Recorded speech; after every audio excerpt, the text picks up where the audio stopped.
madoka chile mabi yangu tokutambira kunozo manokodzo zuwa rechipiri mwedzi uno wa Chiwabvu nozulo rakangariri zuwa rokupemberera Wabasa wese pasi rese.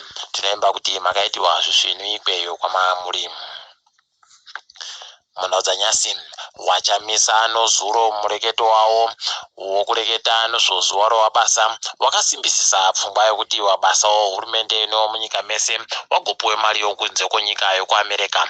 Wakati Wabasa wese wari kuona chitsvuku kureketa kuno nokudako kusaya kupuwa mari yokuAmerika iyi, izvo zvinhu zvese zviri kuchajiwa nomari yokuAmerika.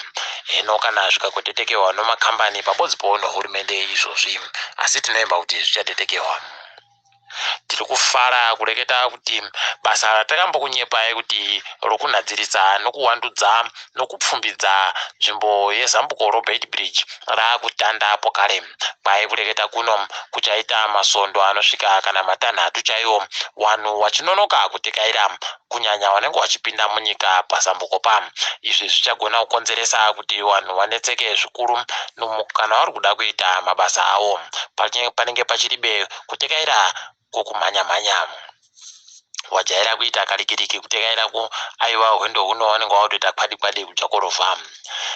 Takadaropo zvichatorwadza, asi tinoemba kuti basa rokutekaidza zvinhu richaramba richipfuurira mberi zvakanaka. Paino hurumende wapwere bedzi wari muzvikoro ndowega wachagopuwa zvitupa zvopurasitiki. Kwai wapwerewa ndowega wari kupuwa zvitupa zviri kuitira kuti wagona kunyora bvunzo dzonyika. Hino mabi yangu kuti ukarasa chitupa hwendo huno unoita kudini, nokuti wati wari kudaba kugopa wanhu zvitupazvo. Hino tichagoramba takalinga, asi tinoimba kuti wachachinja izvi.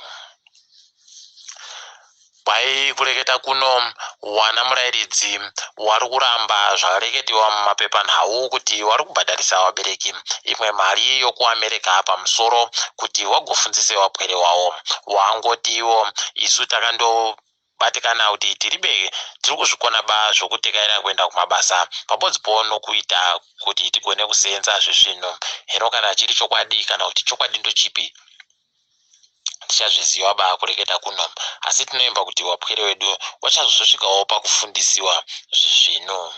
Takadaropo kwai wapwere wachiri pasi pedanho rokutanda waakutonetseka kureketa kuno nzvimbo dzakaita sana Mutare, nokuti kuri kusaika wana murairidzi wanofundzisa ipapa.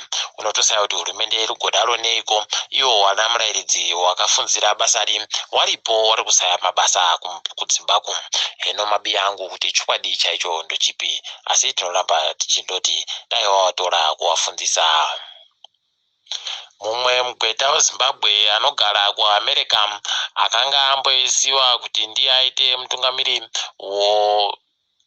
imwe nzvimbo inochengeterwa nhoroondo yowaJudha asiya basa rache, ati kwakanyanya rusarura ganda zvekutorwadza ikweyo. Hino mabi yangu tinoimba kuti zvichachinja. Kwai waZimbabwe wari muSouth Africa ndio wakaenda kokonzeresa kuti kuite zvokukubana kwewanhu wachinangidzira wanhu vasiri vomunyikamo zvinomboitika. Izvi zvakareketiwa naHakainde Hichilema ariwo kuZambia. Zvinotorwadza mabi yangu tosaya kuti kohokonai mhosva yedu njei chaizvo. Zimbabwe yakajiwa pamutambo noPakistan pawaitamba mutambo wekiriketi wemazuva 5. Zvinotorwadza izvi, asi tinoemba kuti wachagochinja wagofunzirawo kuita zvine musoro. Tiringe edu dzopasi rese.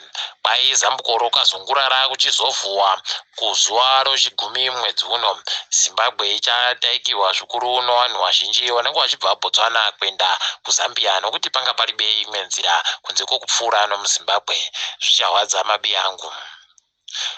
Kwai mambokadzi waZulu akashaika kwai achagowikiwa musondo rinori, asi wari kuendesana kuMatarodzi mhosva nokuda kopfuma yonhaka.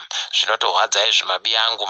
Apawo pokare kuno vanhu vari kunangidzirana kuti kune vamwe vakaita kushina kuti agopfe mapfiro ayakaitaya. Pakanyangaritsa apa. Mambokadzi Elizabeth wokuBritain kwai agopa mubairo kuvanhu kumarawi vari pasi rese wakaunganidza mari kuti wabatsiridze zvipatara zvavo pazvainge zvakahwisiwa nodziwa mupengo.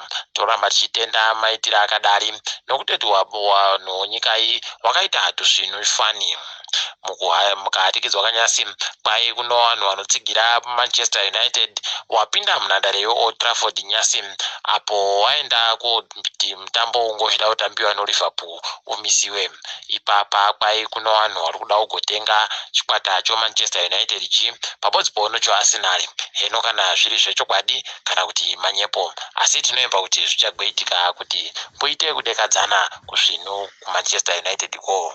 Tiri ipapo mabi yangu togumira pano kwanyasi. Ndini wenyu Mhanduwe WeNhau.